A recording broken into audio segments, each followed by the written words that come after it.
అందరికీ జేబీఎం. నేను Rajesh Mahasena. Welcome to Mahasena media. Bezawada పరిస్థితి, విజయవాడ పరిస్థితి చూస్తూ ఉంటే నిజంగా చాలా హృదయ విదారకంగా ఉందండి. ఎందుకంటే ఈ రాష్ట్రానికి, తెలుగు రాష్ట్రాల్లోనే విజయవాడ అనే ఆ సిటీకి చాలా గొప్ప బ్రాండ్ ఉంది, పెద్ద పేరుంది. ఈ రాష్ట్రానికి హార్ట్ ఆఫ్ ద సిటీ అది. అలాంటి సిటీ ఈ రోజున నీళ్లలో అష్టదిగ్బంధనం అయిపోయి దాదాపు 2-3 లక్షల మంది ఆ నీళ్లలో పడి ఎటు తోచని పరిస్థితిలోకి వెళ్ళిపోవడం అనేది నిజంగా చాలా బాధాకరంగా ఉంది.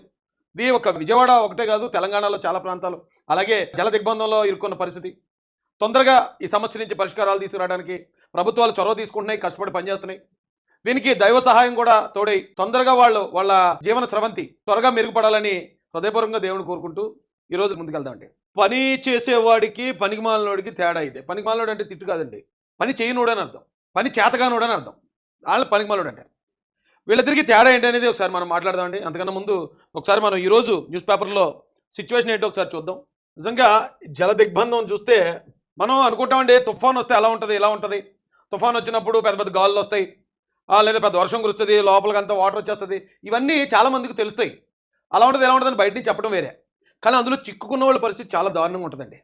ఎందుకంటే వాటర్ ఇళ్లలోకి, మన గదుల్లోకి, బెడ్రూమ్లోకి, కిచెన్లోకి వాటర్ వచ్చేయటం, వాటర్తో పాటు బురద వచ్చేయటం, అక్కడ మనం ఏం వండుకోవడానికి లేకపోవడం, కనీసం మంచినీళ్ళు లేకపోవడం, ఆకలితో కటకటలాడే పరిస్థితి, ఇల్లంతా కంపోజ్ చేస్తుంటుంది, నీచు వాసన వచ్చేస్తూ ఉంటుంది. నిజంగా ఉక్కిరి బిక్కిరి అయిపోతారండి, ఊపిరి ఆడినట్టు ఉంటుంది. అక్కడ పవర్ కట్ ఉంటుంది, చీకట్లో ఉండాల్సి ఉంటుంది. నిజంగా చాలా దుర్భరమైన పరిస్థితి. మన అన్నదమ్ములు, మన అక్క చెల్లెళ్ళు ఉన్నారని తలుచుకుంటే చాలా బాధ అనిపిస్తుందండి. అయితే ఈ బాధలో కూడా ఒక ఆనందం, ఆ చీకట్లో కూడా ఒక వెలుగు. ఏంటయ్యా అంటే తెల్లవారుజాము 4 గంటల వరకు రాష్ట్ర ముఖ్యమంత్రి వాళ్ళతోనే ఉన్నాడండి. అది ఎంత ధైర్యాన్ని ఇస్తుంది అంటే నిజంగా. ఇప్పుడు ఆ ఇంట్లో ఆ బురదలో ఇరుక్కున్న వాళ్ళకి ప్రభుత్వం నుంచి మాకు ఏ సహాయం రావట్లేదు, ప్రభుత్వం చూసిందా లేదా రెస్క్యూ టీమ్స్ వస్తున్నాయా లేదా, ప్రభుత్వం దృష్టిలో మేము ఉన్నామా లేదా, మా ఇంటిని గమనించారా లేదా, అసలు మేము ఈ పరిస్థితిలో ఉన్నామని బయట ప్రజలు ఎవరికైనా తెలిసి, ఎందుకంటే సెల్ ఫోన్లు కూడా ఛార్జింగ్లు అయిపోతాయి. ఇలాంటి ఉక్కిరి బిక్కిరి పరిస్థితుల్లో ఉన్న ప్రజలకి వాళ్ళ ఇంటి ముందున్న ఆ రోడ్డు మీద ప్రవహించే నీటిలో వీళ్లతో పాటు సమానంగా ఒక ముఖ్యమంత్రి గారు పడవలో వెళ్తూ వాళ్ళకి కనిపిస్తే ప్రాణం ఎలా ఉంటుందో తెలుసండి నిజంగానే. అరే, మన చంద్రబాబు ఎక్కడ ఉన్నాడు, మన చంద్రబాబు నాయుడు గారు కూడా మనతో ఉన్నారు రాత్రి అంతా. సో మన ప్రాణాలకు ఏం ప్రమాదం ఉండదు, మన ఆస్తులకి ఏం ప్రమాదం ఉండదు. ఆయన ఉన్నాడంటే రాష్ట్ర యంత్రాంగం అంతా అక్కడ ఉన్నట్టే. ఎన్డీఆర్ఎఫ్ బృందాలు కానీ, పోలీసు కానీ, అవసరమైతే సిఆర్పిఎఫ్ బెటాలియన్స్, ఇంకా అవసరమైతే సైన్యాన్ని కూడా చిటికలు దింపేస్తారు ఆయన. మొత్తం కేంద్ర ప్రభుత్వాన్ని, భారతదేశాన్నే తన మాటతో ఏ పనైనా రాష్ట్రాన్ని చేయించుకునే స్థాయిలో ఉన్న వ్యక్తి ఈ రోజున మనం ఇంత ఇబ్బంది పడుతున్నప్పుడు, ఇంత కష్టంలో ఉన్నప్పుడు అరే మనతో ఉన్నాడు. ఆయన అలా వాళ్ళ ఇంటి ముందు నుంచి వెళ్తూ వాళ్ళు కనపడితే పోతున్న ప్రాణాలు కూడా లెగిసి వచ్చేస్తాయండి. అయినా చంద్రబాబు నాయుడు గారు, మీ వయసు ఎంతండి? మీరు 70 సంవత్సరాల పైబడిన వయసులో అర్ధరాత్రి తెల్లవారుజాము 4 గంటల వరకు మీరు ఆ నీటిలో అలా తిరిగితే ఎక్కడ ఏ సుడిగుండం ఉంటుందో, ఎక్కడ ఏ కాలం ఉంటుందో, ఎక్కడ ఏదవుతుందో ఎవరికి తెలియదు. తెలియని పరిస్థితుల్లో ఈ రాష్ట్రం అంతా ఈ రోజున ఒకే ఒక ఆశ ఏంటంటే నారా చంద్రబాబు నాయుడు గారు అని చెప్పి రాష్ట్రం అంతా ఫిక్స్ అయి ఉన్న ఈ కాలంలో ఏంటండి అడ్వెంచర్లు ఏంటండి? మీరు ఒక్క చిటికేస్తే మొత్తం దళాలన్నీ కదులుతాయి కదా, మీరు ఒక్క ఫోన్ చేస్తే కలెక్టర్లతో సహా పరుగులు పెడతారు కదా, మీరు ఒక్క మాట మాట్లాడితే రెవెన్యూ వాళ్ళు అక్కడికి వెళ్ళి, పోలీసు వారు అక్కడికి వెళ్ళి ఏ సహాయ సహకారాలు కావాలో అవన్నీ వాళ్ళకి అందిస్తారు కదా. మీరు ఎందుకండి డైరెక్ట్గా వెళ్ళిపోవటం? అంటే మీరు అక్కడ సీన్లో ఉంటే అక్కడ ఉన్న ప్రతి ఒక్క మనిషికి కూడా ధైర్యం వస్తుంది. సో ఇక్కడ మా ప్రాణాలు ప్రమాదంలో లేవు, మేము చనిపోవట్లేదు, ఎందుకంటే మా ముఖ్యమంత్రి మాతో పాటు ఉన్నాడు, మా ముఖ్యమంత్రి మమ్మల్ని కాపాడతాడు, మా నారా చంద్రబాబు నాయుడు గారు మాతో ఉన్నారనే ఆ ధైర్యాన్ని ఇవ్వడం కోసం మీరు ఎంత ధైర్యం చేశారండి, ఎంత సాహసం చేశారండి మీరు. తెల్లవారుజాముని 4 గంటల దాకా ఆ వరదలో బురదలో ఎలా ఉన్నారు చూడండి. అంటే కమాండోలు వెళ్తారండి, ట్రైన్డ్ కమాండోలు, ట్రైన్డ్ ఎన్డీఆర్ఎఫ్ బృందాలు వెళ్తాయి ఎలాగా, అంతే తప్ప ఒక రాష్ట్ర ముఖ్యమంత్రి అలా వెళ్ళిపోవడం అర్ధరాత్రి మీద. బా, నిజంగా ఇది ఒకవేళ రాజకీయాల కోసమో లేకపోతే చంద్రబాబు నాయుడు గారిని పొగడం కోసమో తెలుగుదేశం పార్టీ అధికార ప్రతినిధి చెప్పట్లేదు నేను. ఇలాంటి ముఖ్యమంత్రి నాకు తెలిసి ఇప్పటి వరకు చరిత్రలో లేడు, ఇక ముందు రాడు కూడా. అర్ధరాత్రి వెళ్ళిపోయే వరదలో ఉన్న ప్రజలకి మీరు అండగా నిలబడి తెల్లవారుజాము 4 గంటల దాకా అక్కడ ఉండి వాళ్ళ సహాయ కార్యక్రమాల్లో పాల్గొన్నారంటే ఏం చెప్పాలండి? ఏం చెప్తే మీకోసం ఏం చెప్పినా తక్కువే. ఏమంటే ఆయనే అనుకుంటే ఇక ఈయనొకడు, ఆయనకు తోడు, ఆయన్ని మించిపోయాడు ఈయన. డైరెక్ట్గా అదే బురదలో ఇంటింటికి తిరిగేసి ఎవరో భయపడకండి, మేము ఉన్నాం, మేము చూసుకుంటాం, ఏం కంగారు పడొద్దు, మీ అందరికీ ప్రభుత్వం నుంచి ఏం చేయాలి ఏంటి అనేది మాకు క్లారిటీ ఉందని ప్రతి ఒక్కరికి ధైర్యం ఇచ్చుకుంటూ తిరుగుతాడండి ఈయన కూడా. మొత్తం మంగళగిరి అంతా తిరుగుతాడు ఈయన. ఇక చంద్రబాబు నాయుడు గారు, లోకేష్ గారు వాళ్ళతో పాటు ఉంటే ఇక వాళ్ళకేం లోటు ఉంటుందండి, వాళ్ళకేం భయం ఉంటుంది, వాళ్ళకేం ఆకలి ఉంటుంది? ఖచ్చితంగా వాళ్ళు జరగాల్సినవి అన్నీ జరిగిపోతాయండి. ఇప్పుడు ఈ రోజున నిజంగానే అలా జరిగినప్పుడు చాలా భయంగా ఉంటుంది, చాలా ఆందోళనగా ఉంటుంది రాష్ట్రం అంతా. కానీ అక్కడ తండ్రి లాంటి నారా చంద్రబాబు నాయుడు గారు, అన్న లాంటి నారా లోకేష్ గారు వాళ్ళ కనుసన్నల్లో ఉన్నారు ఆ 3 లక్షల మంది సేఫ్గా. ఇది జరగడం దురదృష్టకరమే. కానీ ఈ పరిస్థితుల్లో ఒక ముఖ్యమంత్రి గారు, ఒక విద్యాశాఖ మంత్రి గారు మీతో ఉండటం, అది కూడా చంద్రబాబు నాయుడు గారు, లోకేష్ గారు, ఇది అదృష్టం అండి. అక్కడ ఇరుక్కున్న వరదలు ఇరుక్కున్న ప్రతి ఒక్కరు కూడా. ఇగో జగన్మోహన్ రెడ్డి ఉన్నాడు, మీరు ఒకసారి ఈయన కూడా చూడండి. ఈయన కూడా వరదలప్పుడు వెళ్ళాడు. వరదలప్పుడు వెళ్ళి బురద అంటుకోకుండా చక్కగా కింద గ్రీన్ మ్యాట్ వేసుకుని పక్కన ఒక 2-3 మంత్రులు పెట్టుకుని, అది ఎప్పుడు ఉదయం లేచి ధీమాగా 8 గంటలకు 9 గంటలకు లేచి చక్కగా బ్రష్ చేసి మంచి దోశ ఆ కొబ్బరి చట్నీ వేసుకుని హ్యాపీగా కడుపు నిండా టిఫిన్ తినేసి తర్వాత హాయిగా లేచి బట్టలు వేసుకుని ₹1,00,000 చెప్పులు వేసుకుని బాబు హెలికాప్టర్ దిగని చెప్పి హెలికాప్టర్ ఎక్కి అక్కడి నుంచి డైరెక్ట్గా వెళ్ళి ఇక గ్రీన్ మ్యాట్ మీద దిగి ఏం జరిగింది మునిపోయారా, బాగానే మునిపోయారు అయితే ఎంతమంది పోయారు, లేకపోతే ఏమైంది, ఎన్ని పంటలు పోయాయి, అలా ఉంటుంది. పని చేసే ఓడికి పనికి మనలోడికి తేడా. అంటే ఈయన తిరిగినంత హెలికాప్టర్లో తిరిగాడు. ఈయన అధికారంలో ముఖ్యమంత్రిగా ఉన్నప్పుడు ఎక్కడ ఏ వరదలు వచ్చినా ఏ ఇది జరిగినా కూడా మనోడు హెలికాప్టర్ మీద తిరిగేవాడు. తిరుగుతుంటప్పుడు మేము అనుకునేవాళ్ళు, ఓహో వర్షాలు ఎక్కువ కురటం వల్ల వరదలు వస్తున్నాయి కాబట్టి డైరెక్ట్గా మబ్బుల్లో మీటింగ్ ఎట్లా వెళ్ళినట్టున్నాడు అన్న, మబ్బులతోటి మీరు ఎక్కువ కురిసేస్తున్నారు, మీరు ఎంత వర్షం కొట్టా కుదరదు అని మబ్బులు బెదిరించడానికి వెళ్ళడేమో అనుకునేవాళ్ళు మేము. లేకపోతే కింద వరద వచ్చి జనాలు మునిగిపోవడం ఏంటి, మానవుడు మబ్బుల్లో తిరగడం ఏంటండి. ఇలాంటి ముఖ్యమంత్రి ఉన్నప్పుడు సరే జగన్ కూడా అలా చేశాడు కదా, మనం అలా చేసిన కాదని కూడా ఎవడు. కాబట్టి రేపు పొద్దున్న లేసి చక్కగా నేను బ్రష్ చేసుకుని స్నానం చేసి టిఫిన్ చేసి వెళ్తానని అనుకోలేదండి నారా చంద్రబాబు నాయుడు గారు. ఏమంటే చంద్రబాబు నాయుడు గారు మీకు ఒక హృదయపూర్వక మనం ఒకటి చేస్తున్నాం సార్, ఇంత రిస్కులు చేయకండి. మీరు ఉంటే అందరూ సేఫ్గా ఉంటారు. మీ నాయకత్వంలో మీరు ఎలాగ ఇంట్లో ఉన్నా సరే మీరు రాత్రి అంతా నిద్రపోరు, రాత్రి అంతా ఫోన్లు చేస్తూను వీళ్ళందరూ అప్రమత్తం చేస్తూనే ఉంటారు. కానీ మీరు అలా అంత సాహసం చేయకండి సార్. మీకు అక్కడ ఏ చిన్న ప్రమాదం జరిగినా ఈ రాష్ట్రం తట్టుకునే పరిస్థితులు లేదు, మళ్ళీ రాక్షసులు పాలైపోతుంది ఈ రాష్ట్రం. మీరు మీ ప్రాణానికి హాని కలగాలని, మీకు ఏదైనా నష్టం జరగాలని కోరుకునే క్షుద్ర పూజలు చేసేవాళ్ళు చాలామంది ఉన్నారు ఈ రాష్ట్రంలో. ఎందుకంటే మీరు అడ్డు చెప్తున్నారు వాళ్ళందరికీ. అలాంటప్పుడు మీరు ఓకే కొన్ని లక్షల మందికి నిజంగా మీరు అలా వెళ్ళడం అనేది ఆ 3 లక్షల మందికి ధైర్యాన్ని ఇచ్చి ఉంటుందండి. ఆ మాట అయితే నిజమే. వాళ్ళందరూ ఆ రాత్రి అంతా కూడా పైన డాబాల మీదో లేకపోతే మరో చోట నిజంగా ప్రశాంతంగా పడుకుని ఉంటారు. ఎందుకంటే ఏ రాత్రి మీద ఏం జరుగుతుంది, ఏమైపోతుంది అనే భయం అయితే ఖచ్చితంగా ఆ 3 లక్షల మందికి ఉండదు. ఎందుకంటే వాళ్ళతో పాటు ఈ రాష్ట్ర ముఖ్యమంత్రి కూడా అక్కడే ఉన్నాడు. మా రాష్ట్ర ముఖ్యమంత్రి మా దగ్గర ఎక్కడ ఉన్నాడంటే జస్ట్ దానేదో ఏం జరగదు మాకు అని నిజంగా అన్ని లక్షల మందికి మీరు ఇచ్చిన ధైర్యానికి భరోసాకి చేతులు జోడించి దండం పెడుతున్నామండి. ఎందుకంటే చాలామంది ఇప్పుడు విజయవాడ వెళ్ళాలి చూడాలన్నా కూడా చూడలేని పరిస్థితి. ఏం ధైర్యం అండి బాబు మీది, ఒకసారి చూడండి. అసలు ఏంటి గుండె ధైర్యం నాకు అర్థం కావట్లేదండి బాబు. ఎవరు వెళ్ళరండి, జగన్ గారు అయితే అసలు నీటిలోకి దిగడు. అయితే ఇప్పుడు దిగాడు రెచ్చగొట్టాను కదా వేరే విషయం. వరదలు వచ్చినప్పుడు కానీ ఏదైనా సమస్య వచ్చినప్పుడు కానీ జగన్మోహన్ రెడ్డి కనీసం దగ్గర కూడా వెళ్ళడం. అసలు ఆయన మామూలు మీటింగ్ పెట్టడానికి వెళ్తున్నప్పుడే మొత్తం కొట్లన్నింటిని మూయించేసి స్కూళ్ళన్నింటికి సెలవులు ఇచ్చేసి చెట్లన్నీ కొట్టేసి పరదాలు వేసుకుని తిరిగే మనిషి ఈయనేటండి బాబు. ఆయన చూడండి ఎలా తిరుగుతున్నాడు ఆయన. ఆ కాలువలో పడవ వేసుకుని బోట్ వేసుకుని ఆ కాలువలో తిరుగుతున్నాడండి. అలాగైనా అధికారులు కూడా తిరగరండి అలాగా. ఇవ్వ అలా తిరిగితే ఒకవేళ ఎక్కడన్నా ఏదైనా పడవ బాల్తో కొట్టిన ఏం కొట్టిన ఏంటి పరిస్థితి. ఈ చూడండి ఆటోలు గీటోలు అన్నీ మునిగిపోయి ఉన్నాయి. ఈ మునిగిపోయి ఉన్నాయి. ఇక్కడి నుంచేమో జనవందరనేమో పైన ఉన్నారు. ఇలాంటి దగ్గర ఒక ముఖ్యమంత్రి సాధారణ వ్యక్తిలాగా వాళ్ళతో కలిసి తిరుగుతుండే అసలు ఏ ఒక్కడను ఊహించగలండి. అసలు ఊహకు కూడా అందదండి అది. అలా తిరుగుతున్నాడు ఆయన. మరి ఇంకేం చెప్పాలి. భువనేశ్వరమ్మ నువ్వన్నా చెప్పమ్మా బాబు ఆయనకి కొంచెం ఇంటి దగ్గర ఉండండి.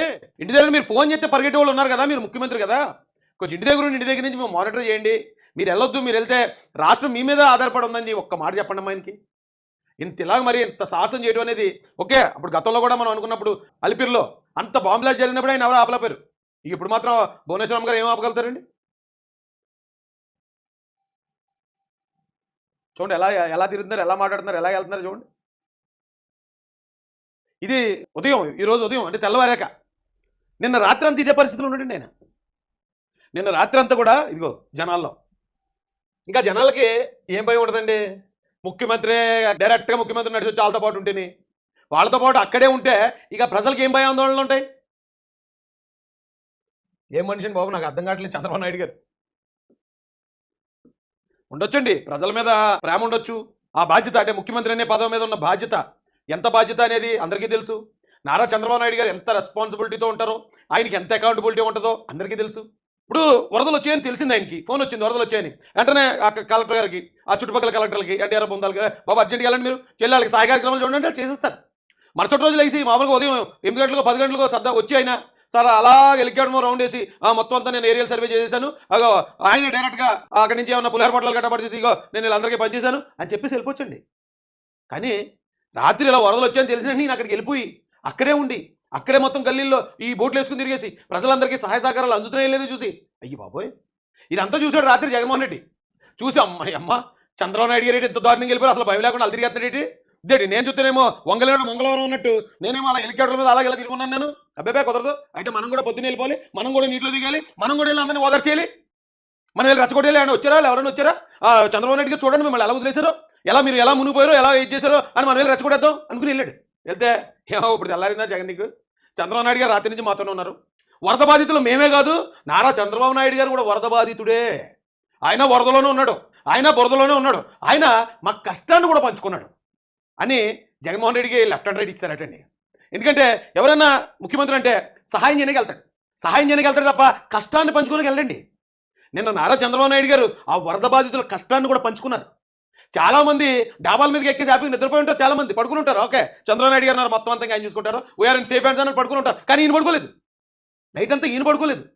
పడుకోకుండా ఆ వరదలో చిక్కుకున్న వరద బాధితులు కాపలా కాసేటండి ఆయన. చెప్తుంటేనే నిజంగా ఒళ్ళంతా గూస్ బంప్స్ అవుతున్నాయండి. ఆ వరదలో ఉన్న వాళ్ళకి అంత భరోసా కల్పించాడండి ఆయన. ఇక సహాయ కార్యక్రమాల గురించి మనం ఏం చెప్పక్కర్లే, ఇగో వాళ్ళకి కావాల్సిన ఇదేంటి, రాజే డైరెక్ట్గా ఆయనే వస్తే ఇంకా అక్కడ ఆకలి ఎవరికి ఉంటుంది, అక్కడ దాహం ఎవరికి ఉండేస్తాడండి ఆయన. ఏమి యాక్టివిటీ చేశారండి చంద్రబాబు నాయుడు గారు నిజంగా. ఇక రాత్రి అంతా అక్కడ పడుకుని ఉంటారండి ఆ బస్సులోని.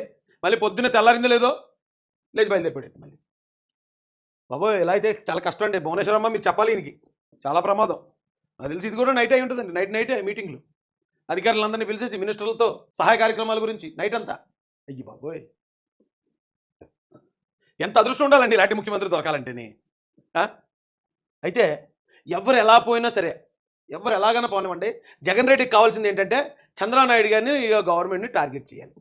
ఒకసారి మీరు చూడండి ఇతను ఎలా తిరిగాడో ఆయన ఎలా తిరుగుతున్నాడో. ఈ కంపారిజన్ ఒకసారి చూసిన తర్వాత మనం క్లోజ్ చేద్దాం వీడియోని. వర్షం కూడా పడుతుందండి. వర్షం పడుతుంటే ఎన్న గొడిగేశారు ఓఎస్డి. ఆయన గొడిగేస్తే డైరెక్ట్గా వరద నీరులో మళ్ళీ జాకెట్ వేసుకోగలం, మేము స్లిప్ అయి పడిపోవచ్చు. స్లిప్ అయి పడిపోతే కొంచెం కాబట్టి కొంచెం అన్న ప్రొటెక్షన్ కోసం జాకెట్ వేసుకున్నారు. ఆయన వేసుకుని ఉంటాడు నాకు తెలిసి. చుట్టుపక్కల ఉన్న అధికారులందరూ అబ్బాయి వేసుకుని తీరాలంటే బాబు మీరు వేసుకోండి అని ఎంతో ఒత్తిడి పెడితే ఆయన జాకెట్ వేసుకుని డైరెక్ట్గా జనాల్లో తిరుగుతున్నాడు. నేను వాళ్ళందరికీ అలా అభివాదం చేసుకుంటూ నేను ఎక్కడే ఉన్నాను, మీరు టెన్షన్ పడకండి, మీ ప్రాణాలకి ఏం ప్రమాదం లేదు, మీ ఆస్తులకి ఏం ప్రమాదం లేదు, నేను చూసుకుంటాను. వాళ్ళు ఇంకా ఇంట్లో సేఫ్గా ఉన్నారండి వరద బాధితులు. ఇళ్లలో పై ఫ్లోర్కి ఎక్కేసి సేఫ్గా ఉన్నారు వాళ్ళు. ఈయన ప్రమాదంలో ఉన్నాడు, ఈయన ప్రమాదంలో తిరుగుతున్నాడు, ప్రమాదంలో తిరుగుతూ వాళ్ళని కాపాడుతున్నాడు. ఈయన చూడండి, ఈయన ఎలా తిరుగుతున్నాడు, ఆకాశం నుంచి చూస్తున్నాడు మనోడు. మబ్బులకి వార్నింగ్ ఇవ్వడానికి వెళ్ళాడు. మీరు వర్షం గట్ట గుర్తే కుదరదు, వరదలు రానా కుదరదు అని మబ్బులకు వార్నింగ్ ఇవ్వడానికి వెళ్ళాడు మనోడు. చూడండి ఆయన ఎలా చేస్తాడు. మళ్ళీ పేపర్ ఏదో చదువుకుంటాడండి, టైంపాస్ అనుకుంటా. ఏంటి ఇక్కడ వాటర్ ఎక్కువ ఉంది, ఏం కనపడుతుంది అసలు అక్కడి నుంచి. మొత్తం ఈ క్యాబిన్ అంతా ఏసీ ఉంటుందండి. 17 మంది చచ్చిపోయినట్టండి అప్పుడు. 17 మంది చచ్చిపోయిన సమయంలో ఆయన ఎంత రిలాక్స్డ్గా తిరుగుతున్నారు. ఇంకా ఇప్పుడు దాకా దేవుడి దేవాల ప్రాణ నష్టం ఏమీ బయట పడలేదు. ఇంకా ఒక్క ప్రాణం కూడా పోకుండా నాయకుడు ఎలా కాపాడుతున్నాడో చూడండి ప్రజల్ని. ఒక్క ప్రాణం కూడా పోకుండా కాపాడుతున్న ఈ నాయకుడు ఎక్కడ, 17 ప్రాణాలు పోయాయని తెలిసినా సరే గాల్లో ఏసీ క్యాబిన్లో చక్కెర కొడుతున్న ఈయన ఎక్కడండి. ఇప్పుడు ఈరోజు మళ్ళీ జనాల్లోకి వెళ్ళిపోయి ఆ వరదలోకి వెళ్ళిపోయి నడిచేస్తామంటే నమ్మెత్తారా జనం. అంతకుముందు వరదలు వస్తేనేమో గ్రీన్ కార్పెట్ వేసుకుని నించుంటారా, ఇప్పుడు కూడా మళ్ళీ గవర్నమెంట్ మీద ఇలాంటి పరిస్థితుల్లో కూడా బురద జల్లుతారా. కడుపుకు అన్నం తింటారా గడ్డి తింటారని అడుగుతున్నాను. అయిపోయింది అయినా పార్టీ ఇంకెక్కడ ఉందండి. కానీ ప్రజలకి వాస్తవాలు చెప్పాల్సిన అవసరం ఉందండి. చూడండి ఈయన ముఖ్యమంత్రిగా ఉండి ఎలా తిరుగుతున్నాడు ఈయన. కాబట్టి ప్రజలు అర్థం చేసుకోండి, చంద్రబాబు నాయుడు గారికి ఈ టైంలో అండగా ఉండండి. ఖచ్చితంగా విజయవాడ ప్రజల కోసం అందరూ మీ ప్రార్థనలో, పూజల్లో, నమాజుల్లో వారిని తలుచుకోండి. ఎందుకంటే చాలా కష్టం ఒక వరదని, ఒక తుఫాన్ని ఫేస్ చేయడం అనేది చాలా కష్టతరమైంది. తుఫాన్ అలా ఉంటుంది ఇలా ఉంటుందని వర్ణించడం ఈజీయే, ఫేస్ చేయడం చాలా కష్టం. అలాంటి కష్టంలో ఈ రోజున మన రాష్ట్రానికి heart of the city Vijayawada ఉందండి. విజయవాడ ప్రాంత వాసుల్ని ఖచ్చితంగా మీ ప్రార్థనలో, పూజల్లో, మీ నమాజుల్లో గుర్తు చేసుకోవాల్సిందిగా మీ అందరినీ రిక్వెస్ట్ చేస్తూ, వాళ్ళందరికీ ధైర్యాన్ని ఇచ్చి వాళ్ళ కష్టంలో సగం కష్టాన్ని ఈయన పంచుకుని వాళ్ళకి ఒక ధైర్యాన్ని, భరోసాను కల్పించిన నారా చంద్రబాబు నాయుడు గారు నిండు 100 ఏళ్ళు కాదండి, నిండు 150 ఏళ్ళు బతకాలని ఆయన కోసం కూడా మీ ప్రార్థనలు గుర్తు చేసుకోవాల్సిందిగా మీ అందరికీ రిక్వెస్ట్ చేస్తూ, జై భీమ్, జై భారత్, జై జై మాసేన, జై తెలుగుదేశం, జై చంద్రబాబు, జై జై లోకేష్.